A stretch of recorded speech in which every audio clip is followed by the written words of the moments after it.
et maintenant il en est président d'une association en Espagne qui s'appelle la Liga para la Libertad de Vacunaciones, Ligue pour la liberté de vaccination. Voilà. Et donc cette association fait à peu près le même travail qu'Alice, c'est-à-dire informe à propos des problèmes, de tous les problèmes concernant la vaccination. Et cette Liga, cette année, fête ses 25 ans. Et donc un peu plus ancienne qu'Alice. Voilà. Et donc ils ont sorti à cette occasion un CD particulier pour tous les adhérents et pour toutes les personnes qui lisent l'espagnol, qui comprennent l'espagnol. Voilà. Et cette association, la Liga, fait régulièrement des revues comme nous, fait 2 revues dans l'année. Voilà. Mais Xavier, en plus, a écrit des livres, plusieurs livres. Il fait des conférences en Espagne et en Amérique du Sud aussi. Voilà. Et puis, en plus, il est le fondateur, avec François Joël, du Forum européen. Vous avez lu dans la revue les travaux du Forum européen, EFVV, qui se réunit 1 fois par an et qui réunit des représentants de plusieurs pays européens et pour essayer de se coordonner des actions à propos des vaccinations. Voilà, je crois que j'ai tout dit, à peu près tout dit. Voilà, du travail de Xavier, et je lui laisse la parole. Alors, il a une conférence ce matin avec un titre assez long. Hein, un titre assez long, alors je me le suis noté quand même. Oui, voilà. Toute une page. Je me le suis noté. Ce matin, il va nous parler de la révision et actualisation de la théorie des germes, les 8 conditions de vie pour une adaptation immunitaire humaine. Voilà. Alors, il va procéder par tronçon, hein, un exposé, des questions, une partie exposée, des questions. Voilà. De façon à ce que ce soit, disons, interactif. Voilà. Donc je donne la parole au docteur Xavier Pina. Merci.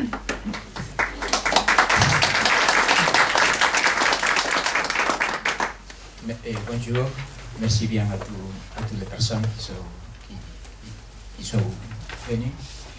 Et je voulais exprimer d'abord, parce que je ne suis pas des scientifiques, hein? Je ne suis pas des chercheurs.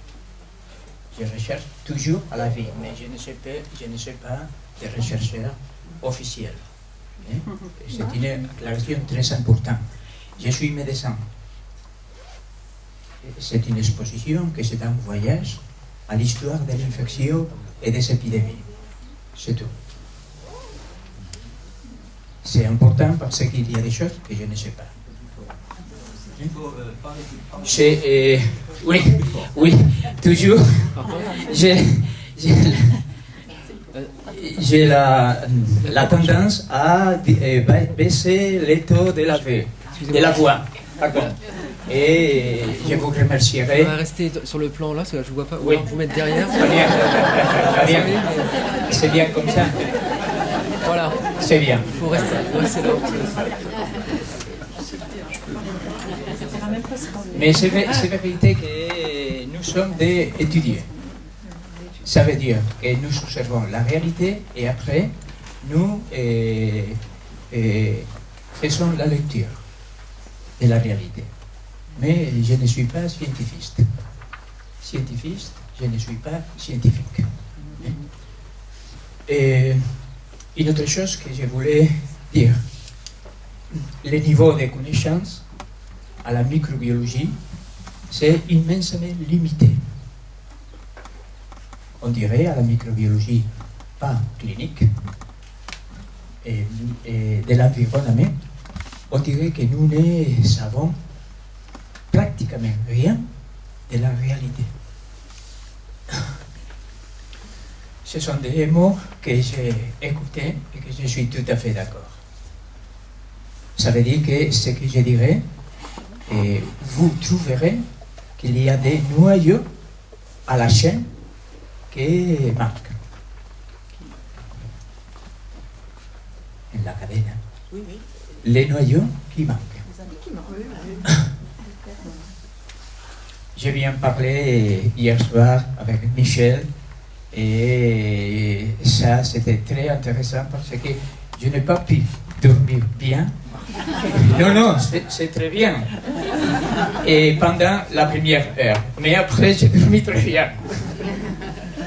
Parce qu'il m'a poussé des questions très intéressantes.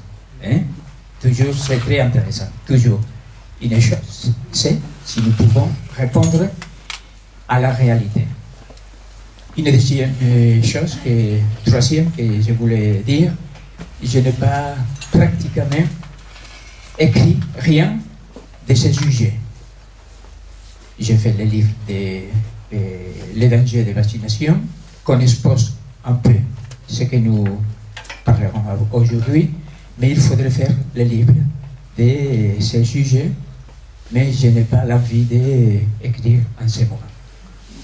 J'ai eu la période 2000-2010 que j'ai écrit, mais maintenant je suis content de transmettre oralement.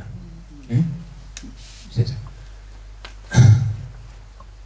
Vous voyez qu'à la fin, il y a le mot humaine. Humaine. Pour moi, c'est très important. Parce que l'immunologie, l'épidémiologie, la microbiologie, c'est humain. Ça veut dire que nous parlerons aujourd'hui de la pauvreté de la humanité, de la déshumanisation de la humanité. Qu'est-ce que ça veut dire? Les épidémies infectieuses. Tout ce qui est déséquilibré à l'humanité, la microbiologie répond. C'est pour ça que pour moi, c'était important, humain. Et si vous voyez, c'est une adaptation immunitaire humaine. Ivan Illich disait l'immunité, la mentira. C'est un mensonge. C'est un mensonge. L'immunité, c'est le réflexe des conditions humaines. C'est un mensonge. Ce qu'on dit en espagnol, mentira. C'est la manière de ne comprendre pas la réalité humaine de la pauvreté. L'immunité infectieuse. Hein? Après, il y a l'immunité, cancer, l'immunité, d'autres maladies. Bien, comme Joël vous a expliqué, nous ferons 3 points. Chaque point, 10 minutes d'exposition pour moi et les colloques pour vous. Et un point, 2 points. Un point, c'était l'ADN, la vie. Deuxième point, microbiote, écologique. Et nous reposerons. Et après, le troisième point, c'est l'infection et l'épidémie. À la première part, nous rappellerons Béchamp et Pasteur. Et à la deuxième partie, nous rappellerons Koch et Pettenkoff. Et d'autres savants de l'histoire de la microbiologie. Et ce seront 10 minutes et après les colloques. Par conséquent, je ferai 10 minutes maintenant jusqu'au demi et après c'est les colloques sur les premiers points. Discussion. Je n'aime pas discuter, mais colloquer. En espagnol, discuter, ça veut dire se disputer. Oui. Et dialogue. Monologue, pas monologue, dialogue. Hein?